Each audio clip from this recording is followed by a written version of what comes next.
山羊座嘅朋友，2026年嘅星座運勢到底係點呢？咁無論你上升星座係山羊座定係太陽星座係山羊座咧，其實都係可以參考嘅。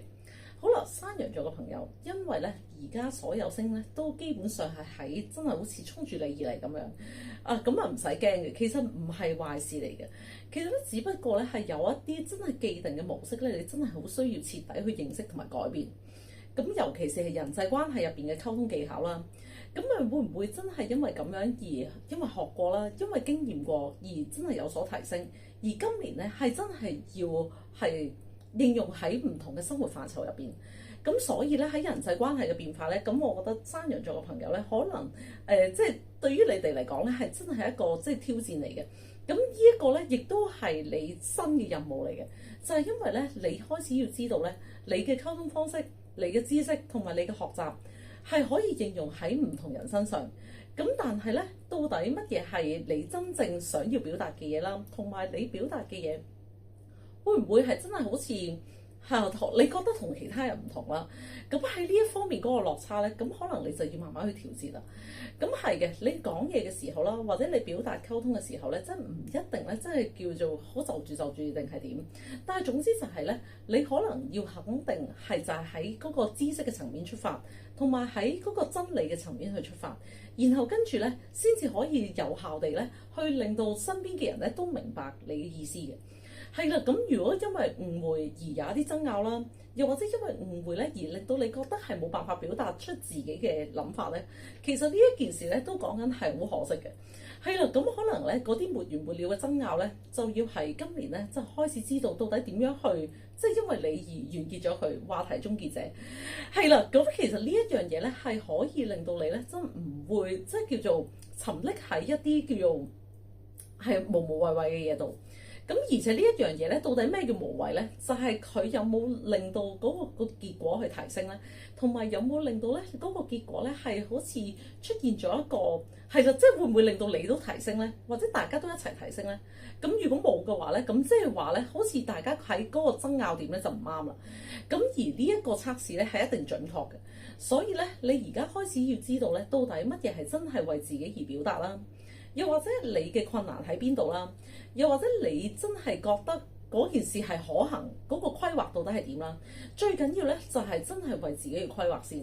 咁因為咧，當你規劃到真係關於自己嘅計劃啦，又或者你真係開始知道咧，原來你計劃嘅嘢係咪真係落實嘅時候係如願以償？咁而中間有啲咩落差咧？咁其實呢一個位咧就係要睇翻清楚，到底係啦有爭啲乜嘢啦。咁如果真係只係爭咗一啲即係叫做好簡單嘅嘢，咁係容易解決啦。但係如果真係你嘅計劃唔係你想象之中咁簡單嘅話咧，咁可能就要再詳細一啲，去真係要可能識多啲呢方面嘅人啦，又或者係喺即係唔同嘅生活範疇入邊了解多啲，到底佢真相係點樣啦。咁所以咧喺呢一方面咧都可以講緊咧，你學過嘅嘢一定係最幫到你嘅。咁兼且咧就係身邊有邊啲人同你溝通得到，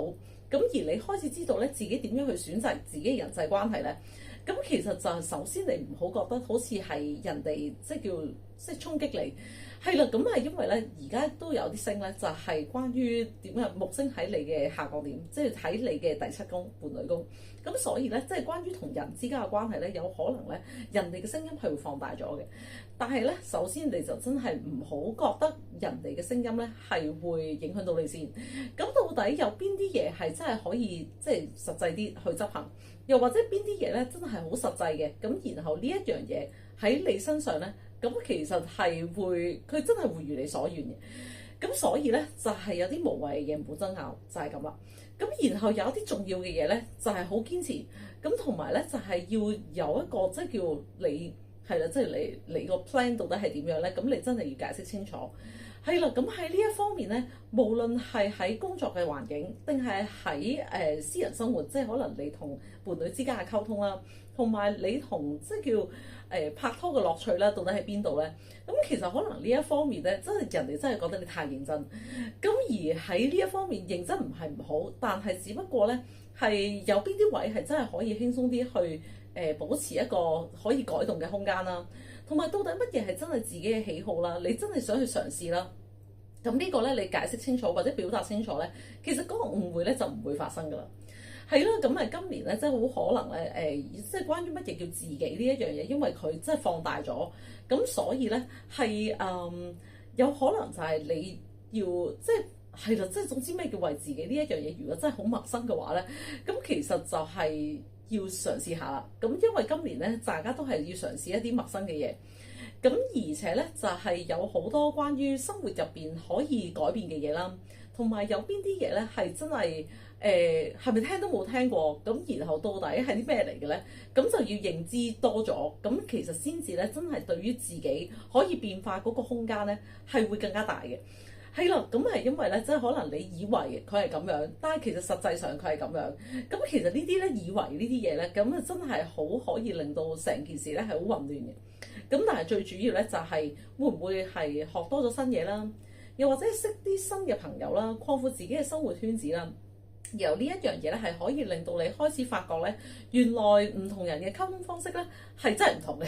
咁而到底你嘅溝通方式係點咧？咁你點樣可以真係同身邊嘅人係有一個即係平等啲嘅距離咧？咁呢一樣嘢咧都係你嘅考驗嚟嘅。係啦，咁其實咧就係有時一句説話咧，即係嗰個影響力真係幾大嘅。但係咧，你都唔需要咁介意。咁咧，你表達嘅時候，到底你嘅説話影響到啲咩人咧？其實都可能咧係好有影響力嘅。咁所以咧喺呢一方面咧，就只不過係即係放鬆啲咯。咁然後有一啲嘢咧，真係唔係話唔認真，咁只不過咧係令到成件事咧係大家即係會唔會有啲詞不達意嗰啲嘢咧？咁其實呢一個位咧，如果真係解釋清楚，或者係照顧翻自己嘅感受先咧，其實就成件事咧簡單好多。係咯，咁有一啲嘢咧，即係因為咧山羊座嘅朋友咧，即係今年嗰個變化咧，其實係喺自身上同埋喺溝通模式上係會比較明顯嘅。咁而且咧喺人際關係上，即係嗰個關係咧，即係都可能咧真係會有一啲嘢係突然間唔知點解唔同咗嘅。即係可能你一路以嚟忍夠啦，咁然後跟住唔知點解咧，你又突然間咧即係好主動積極，然後跟住或者連珠發炮。但係亦都有可能咧，就係即係有一啲人咧，即係叫佢唔知點解講咗某啲嘢，令到你覺得嚇乜原來我係咁嘅咩？咁喺呢一方面咧，就要拿捏翻咧，到底會唔會真係因為咁嘅嘢太過在意啦？又或者會唔會因為咁咧而即係覺得自己係啦，即係總之係啦，即係唔使諗太多啦，總之就係即係簡單啲講係啦。咁但係咧，如果真係因為溝通而打開一個新嘅 network，新嘅一個可能性咧，其實係好可以令到你咧真係發揮到自己嘅力量，同埋真係令到你咧知道原來係為咗某一啲嘢而執着咧，係絕對冇問題嘅。咁而點解咧？咁可能你就係要多啲去，即係叫你真係了解清楚嗰個原因，然後俾啲勇氣去表達出嚟，然後咧咁成件事咧就係會成功啦。係啦，咁今年記得即係叫可能要開拓多啲生活圈子，咁然後跟住咧越識得多人咧，其實你就係會越知道原來有好多人咧其實都好中意你同埋好欣賞你嘅，就係咁啦。